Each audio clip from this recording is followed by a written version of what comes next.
because we can actually take standard stuff and then give children a level, we think we've understood the levels. And my experience is, as I said earlier on, some teachers do understand it, most don't. And that is the real big danger. And I'm not going to name the tests, but you'll all know which they are. But they say, I'm going to give, and I'm going to use the word levels, so that you don't know which it is, but you'll know. I'm going to give them a levels test today. It's a published test, and it's very common. And what's happened is, those have now become the de facto criteria by which people do things. They don't understand it, it's procedural, and it's getting in the way of understanding. It's the same as I see many teachers who, fortunately not in the school where I work part-time, which is why I enjoy working there, but what they do is they write on the board the learning outcomes, and everybody has to write them down. And I said to one of the children, why are you doing that? And they said, so that they can be remembered. And I said, well, the book's remembered it now, your exercise book, your notebook has remembered it. Now you can ignore it. Because it's just mechanical. And so many of these things have become mechanical, like the 3-part lesson and all of those things.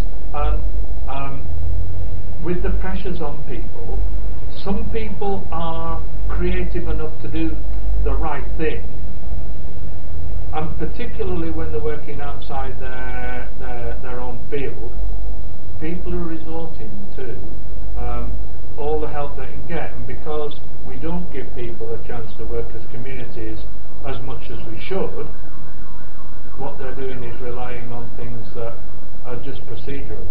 And I think that's the great danger. It's not that I'm not in the business of criticising teachers. I'm in the business of trying to understand where they are within the systems that we impose. And of course, in England, we've got this neocon reactionary press, and they publish all these league tables. It's repressive. It's giving rise to another layer. I mean, the government come along and said, but you don't have to do league tables. Come on, it's their friends in the publishing world that do it. And it's all of those different bits that are really stultifying people's ability to get to grips with real learning in the classroom. And not all of it, and I'm going back to say what I said before, some teachers are really strong enough to be able to work outside that. But for so many who are being forced into positions where, that I remember in one school I was in where there were 8 year 7 classes and 8 year 8s, and the new teachers, they got all those.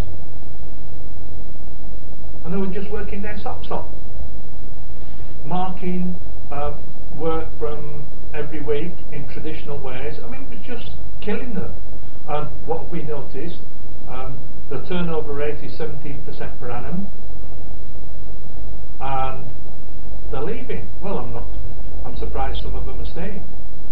And it's being done because we're making life really very, very difficult at those crucial stages. What sort of things do you think teachers can do to combat that culture of compliance? Oh, I'm very clear about that. Well, apart from coming to this, meeting with other teachers to have a solidarity when things get really crushing. Meeting with like-minded people who say there is light at the end of the tunnel. It's not just a train coming the other way. There is hope for us.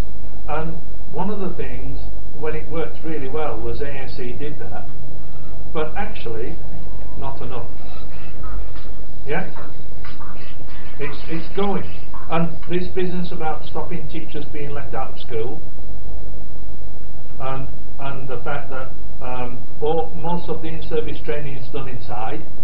That's a good control system, isn't it? Yeah, I like that.